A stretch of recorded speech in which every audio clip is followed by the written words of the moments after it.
Praise God. Palapakan natin ang Panginoon sa napakagandang pinagpalang araw na ito. What are the burdens of Merry Christmas? Ano-ano po ba ang nagpapabigat, kuminsan nagpapahirap para magkaroon ng maligayang Pasko?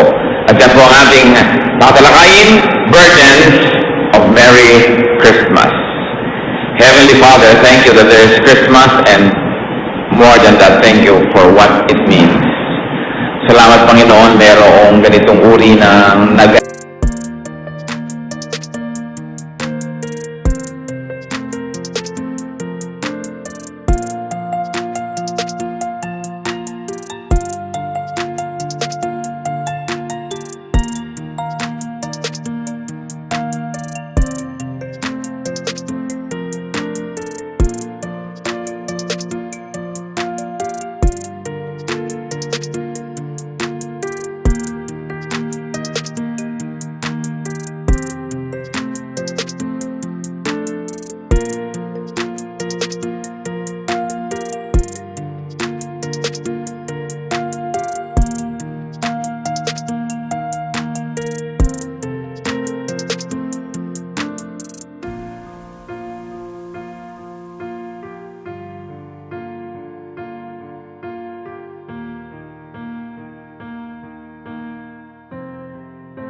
sa kasaysayan ng sangkatauhan ng iyong anak na Espiritu ay nagsakatawang tao upang makiisa sa aming mga tao, mabuhay at mamatay para sa aming mga kasalanan.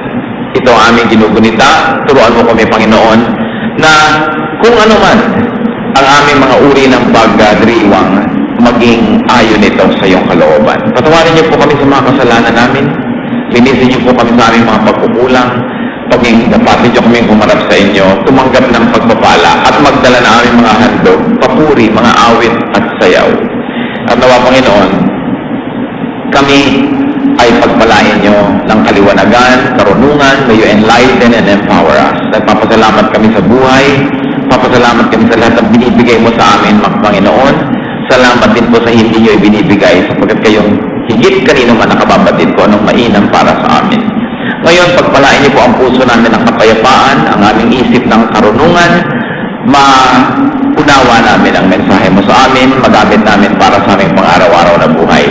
Ilayo niyo kami iligtas sa mga kasinungalingan, sa mga kamalian, sa gawa ng liko at mga gawa ng masasamang espiritu. Ilayo niyo rin kami, Panginoon, sa gawa ng masasamang tao at nawa kami maging blessing sa isa't isa. Kayo, Panginoon, ang siyang maging tagapagsalita, turuan niyo po kami at itaas niyo ang inyong pangalan.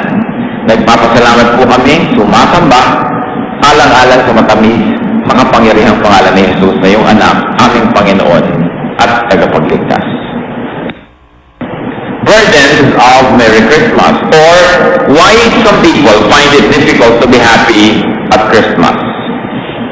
Ano po ba ang mga napaka-obvious na kahulugan ng Merry sa Merry Christmas? It means happiness, full of gaiety or high spirits. It is marked by festivity, cheerful, and joyous. At ito ang ating sa tuwina ay inaasam para sa mga mahal natin sa buhay, para sa ating mga sarili din. Pero marami nga ba na sumasaya pag Pasko? Napakarami po mga pag-aaral na nagpapatunay na mas maraming lumulungkot. Ngayong mga tao, sa halip na sumaya, nakangiti, maraming mga pakintab, mga palara, mga liwaliwanag sa paligid, pero ang totoo, maraming mga kalungkutan. And these are the burdens. Ano ba ang pabigat? Kaya nagiging mahirap para sumaya sa Pasko. Unang-una, materialism.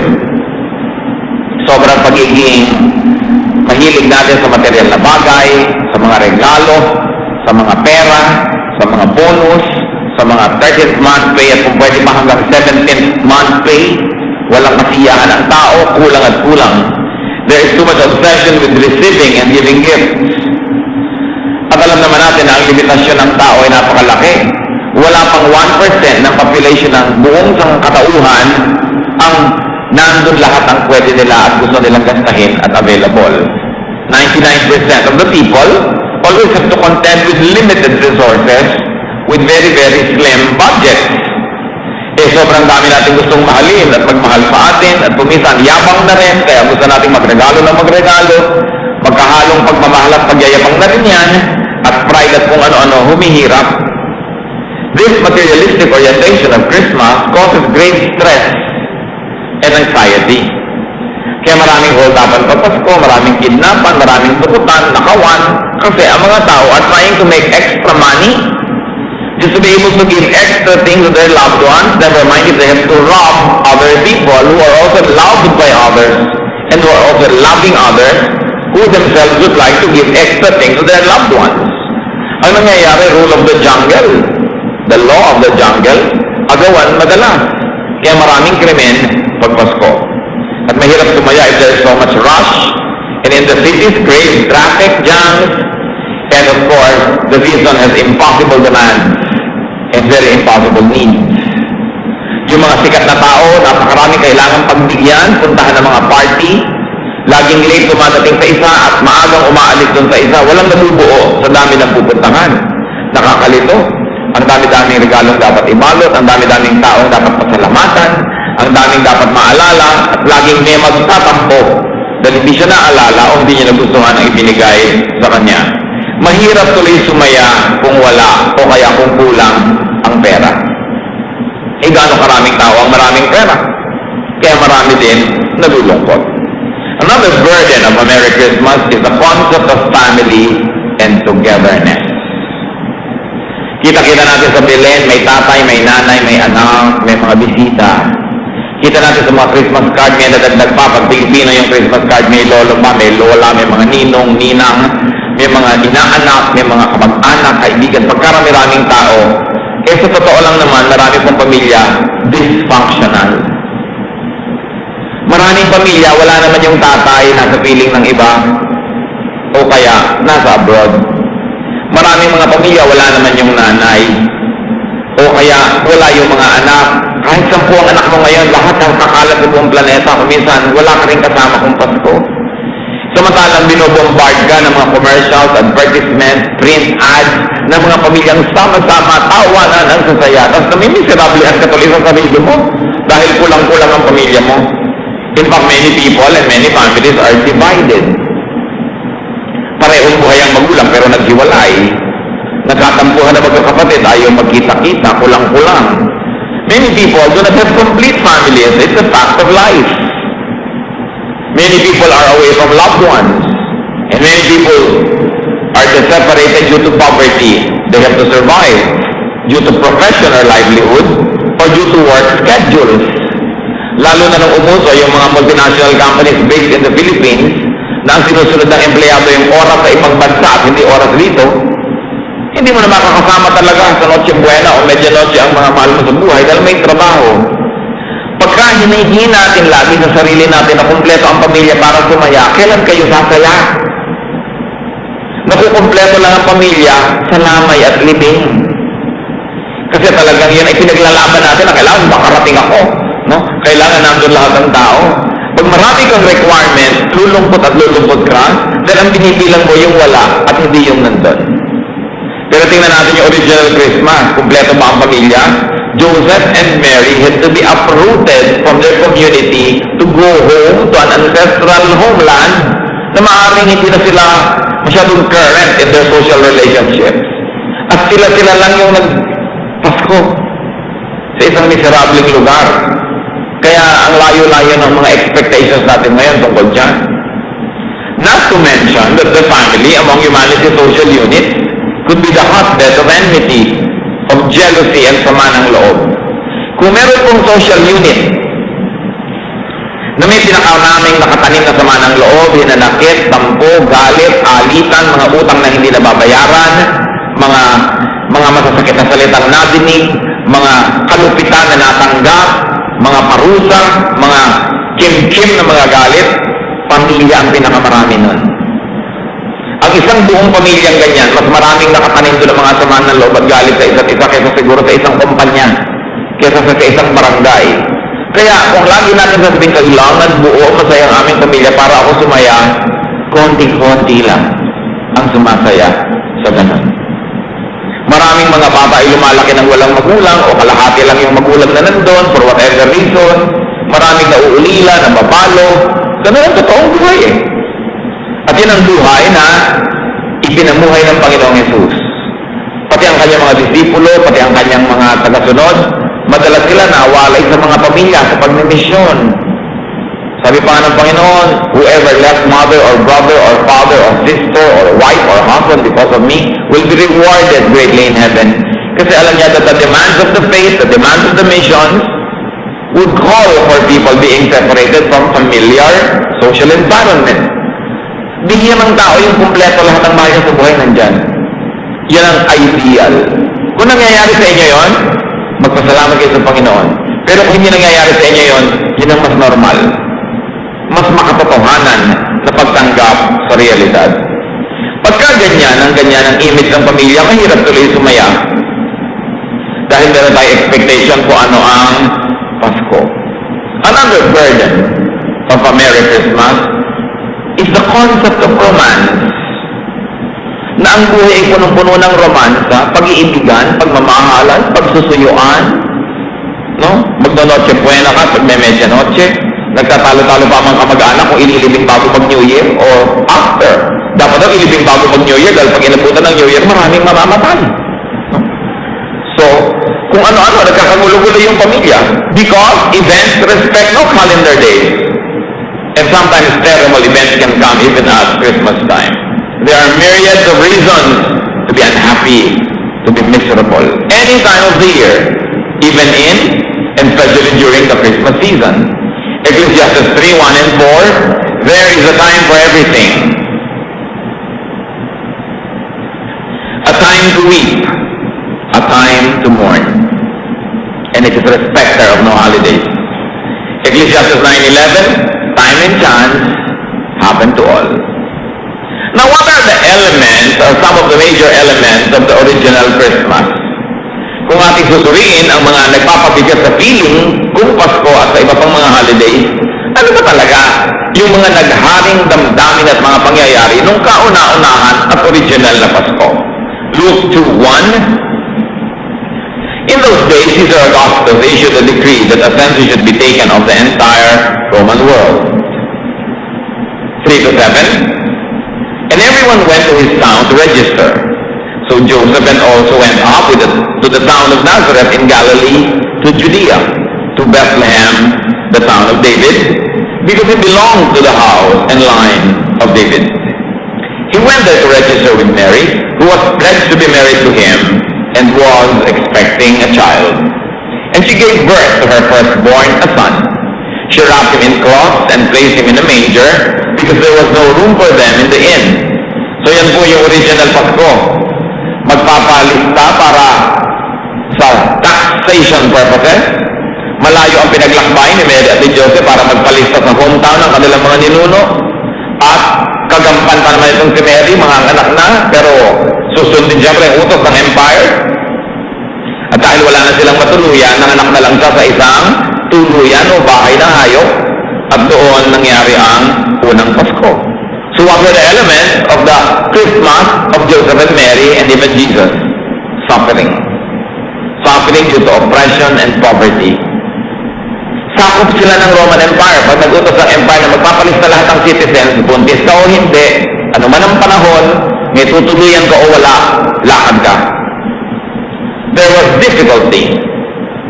Hindi mahirap magbiyahe ang isang bumapain sa gampan, lalo hindi ka naman mayaman, manganganak ka sa isang bayan na hindi na naman kayo doon talaga nakatira, wala ka ng mga masyadong close relations, tapos wala pang matuluyan, and the original Christmas was characterized by simplicity. Ang simple-simple. Sabsaban, yung pinaglagyan doon sa bata, yung kainan ng hayop, nilagyan lang ng mga damo-damo para medyo magkakutsyon, makakipayon. Simple. Yun ang original na Pasko. Luke 2:8-13. And there were shepherds living out in the fields nearby, keeping watch over their flocks at night. An angel of the Lord appeared to them, and the glory of the Lord shone around them, and they were terrified. But the angel said to them, do not be afraid. I bring you good news of great joy that will be for all the people. Today in the town of David, a Savior has been born to you. He is Christ the Lord. This will be a sign to you. You will find a baby wrapped in cloths and lying in a manger. Suddenly a great company of the heavenly host appeared with the angels praising God. So yung unang eksena ay pinanganak si Jesus sa isang simpleng lugar, napakamiserableng lugar, tirahan ng hayop. At pagkatapos yung eksena number 2, nandun sa labas, may kinalaman din sa mga hayop dahil mga taga-alaga ng hayop yung karakter nung kasusunod na eksena.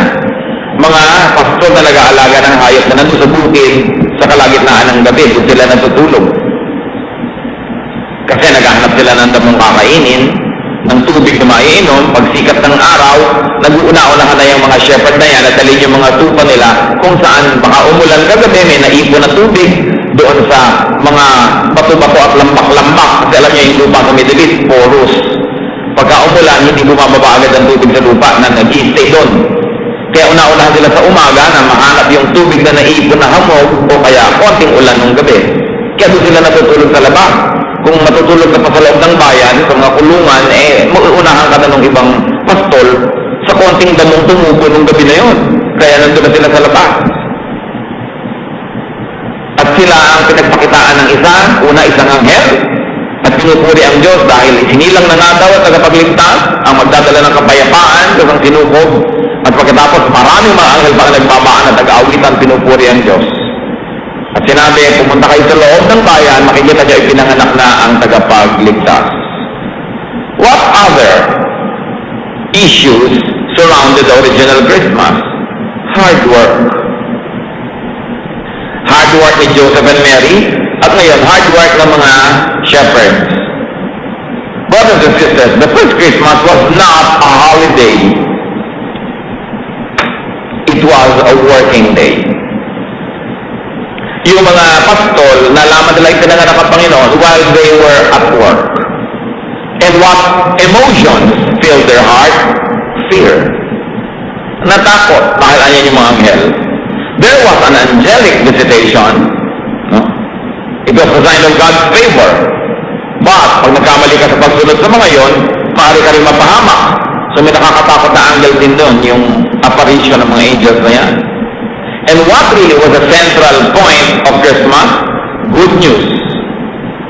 Sabi ng mga anghel, good news which will make everyone happy. A Savior was born for you.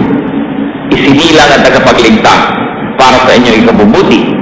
At isa pa na tunay na sangkap ng Paskong yan, praise of God. First by the angels, then by the shepherds who saw Jesus, then by the people who heard the news. And there was an additional good news, peace on earth to everyone who pleases God. Yan ang tunay na diwa at laman ng Pasko. Wala si Santa Claus, wala ang Christmas tree, wala ang chestnuts roasting in an open fire, wala si Rudolph the Red-Nosed Reindeer. Sorry, wala rin ang puto bumbong, wala ang maalat na hamon at mga kesong lasang amag, wala ang mga fruit salad at mga spaghetti matatamis, wala. Ang talaga lamang na natira doon, na symbol ng Pasko, na sa Pilipinas ay uso-uso, yung star, yung parol. Because there was the star that guided the wise men to where Jesus was. Yun lang ang biblical symbol ng Pasko. Yung iba nadagdag na lang over the years. Luke 2, 15 to 20. When the angels had left them and gone into heaven, the shepherds said to one another, let's go to Bethlehem and see this thing that has happened, which the Lord has told us about. So they hurried off and found Mary and Joseph and the baby who was lying in the manger. When they had seen him, they spread a word concerning what had been told about them, what had been told them about this child. And all who heard it were amazed at what the shepherds said to them. But Mary treasured up all these things and pondered them in her heart. The shepherds returned, glorifying and praising God for all the things that they had heard and seen, which were just as they had been told. So another element of the original Christmas, obedience. Inutusan. That's what Christmas is all about. Makita, matagpuan si Jesus dahil sa pagsunod sa heavenly instruction. At ang kakambal doon na nakita mo, natagpuan mo si Jesus is telling the good news about the Lord being born to everybody else. The shepherd told Joseph and Mary what the angels had said about Jesus. Another element of the original Christmas was thinking a lot. Pag-iisip. Wondering. Nag-isip-isip ang marami sa kahulugan noong balita na ang anak ng Diyos, ang tagapagligtas ng sangkatauhan, ay isinilang na. At dahil dyan, isa pang element ng Pasko, praising God. Napuri ang Diyos, saying wonderful things about God. And you know what the shepherds did right after they had found Jesus? And they had told people about the Lord? They returned to work. Sa mga tao ngayon, pag-Pasko season, lalo sa mga city hall, ayaw na magtrabaho. Wala na sa mood. Business grind to a halt. Ang mga negosyo, wala na halos na production. Tamad na lahat ng tao. May holiday fever. But the shepherds, after finding Jesus, returned to work. Yun ang kanilang pagpapakita na talagang nakilala nila ang Panginoon. Sumipag lalo, nagtrabaho lalo, hindi nagpatamad-tamad. So kung pipiliin natin sa dinadalali ng ating sinariwang mga elemento ng Pasko, 5 all-important elements of Christmas, and I want you to know, if you have this, yung 5 pinakamahalagang elemento ng Pasko, suriin yung mga kapatid ko na sa inyong buhay. 1, the good news, which is salvation. Na ang Panginoong Jesus ay tagapagligtas mo na. Hindi na lang siya isang bata na nandun sa sabsaban, siya ay tagapagligtas na nasa iyo ng puso. Tinanggap mo na si Jesus sa Panginoon, tagapagligtas ng iyong buhay, na ang kasalanan mo, siya na ang nagbayad at ang buhay niya ibinigay na niya sa iyo. Pag ang Espiritu mo humiwalay sa iyong katawan sa oras ng kamatayan, pupunta yan sa Diyos dahil binayaran ni Jesus ang mga kasalanan, may iiwalan sa lupa ang iyong katawan, ang Espiritu pupunta sa langit. Yun ang Pasko. Kung meron ka nun, may pasok ka man o wala, dapat happy ka. Nandyan man ang mahal ko sa buhay o wala, kompleto man kayong pamilya, may pera kayo o wala, meron kang salvation, dapat happy ka na. Sino sa inyo may salvation na? Palakpakan nyo ang Panginoon, yung nakakapiyak na kayo, lakasan! So, Merry Christmas! Sabihin yung katabi nyo, lalo yung pumapalakpak, di ba? Kahit walang 13-month pay, kahit na walang pay, ay, ang masarap ka na kung meron. Pero hindi yung requirement. Kasi ang tunay na mensahe ng Pasko, kaligtasan. Pag ligtas ka na, hindi ka na pupunta sa impyerno pag namatay ka, yung kasalanan mo, may nagbayad na, ano pang dahilan para malungkot ka over the little things? To have an eternity mindset, to look at things from the point of view of heaven, you will be happy. Another all-important element of Christmas was obedience to heavenly instruction. Si Mary at saka si Joseph nagpunta sa Bethlehem. Ang totoo nun, design yun ng langit, naging instrument lang yung Roman Empire para sila umuwi sa bayan na yun. Dahil doon dapat ipanak si Jesus eh. Sumunod sila. Yung mga nag-aalaga ng hayop, sumunod sa mga anghel na pumasok kayo sa bayan, hanapin niya yung bata. Kahit marami silang alagang hayop, nagawa nilang hanapin ng Diyos. Hindi yung marami kang hanap buhay, marami kang negosyo, marami kang ginagawa, marami kang alaga, wala ka ng panahon na hanapin si Jesus.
spiritual significance of this event. Sabi, Mary pondered these things in her heart. Nanahimik siya, nagbulay-bulay, nag-isip-isip kung ano ang kahulugan ng pagkakapanganak ni Jesus sa kanya bilang tao at sa buong daigdig. Anong kahulugan nun? Napag-isip-isipan na ba natin yan? Ano nga ba talaga ang kahulugan ng anak ng Diyos sa katawang tao, namuhay kasama ng mga tao at namatay para sa mga tao? Anong kahulugan nun sa pang-araw-araw na buhay natin? Anong kahulugan nun sa ating pagbabudget? Anong kinalaman nun sa pinipili mong gawin at hindi gawin? Bilhin at hindi bilhin. Sabihin at hindi sabihin. May kahulugan lahat yun. Na iko-connecta ba natin ang lahat ng ginagawa natin doon sa diwa ng Pasko na ang Diyos namatay para sa atin, para tayo maligtas. At ang isa pang napakahalaga sa limang all-important elements of Christmas is praise of God. Pinuri ang Diyos ng mga anghel, pinuri ang Diyos ng mga tagapag-alaga ng hayop, pinuri ang Diyos ng mga nakarinig ng balita. Dapat pinupuri natin ang Diyos. Yun ang kahulugan ng Pasko. Hindi nagre-reklamo ka, kulang ito, kulang yun. Hindi pa puri yun reklamo yun. Pasalamat tayo sa Diyos na mapatanggap natin, malaki man o maliit. Pasalamat tayo sa Diyos na tayo nakapagbibigay, nasusuklian man o hindi. At kung sa ating mabubuting gawa at magandang patotoo, na pupuri ang Diyos, then Paskong Pasko yun. Meron ba kayo napansin sa ating mga sinabi, the good news of salvation, obedience to heavenly instruction, finding Jesus, reflecting and thinking of the spiritual significance of Christmas and praise of God? None of this costs a lot of money. Wala sa mga yan ang nangangailangan ng bonus para matuloy. Wala sa mga yan ang nangangailangan ng funding. None of this required the long list of burdens that we have enumerated. Hindi niya nire-require na meron kang katabi, may ka-holding hands. Hindi niya nire-require na ikaw ay nagpapahinga at may holiday. Kasi nagtatrabaho nga yung itong mga tagapag-alaga ng hayop. None of this would be too hard to do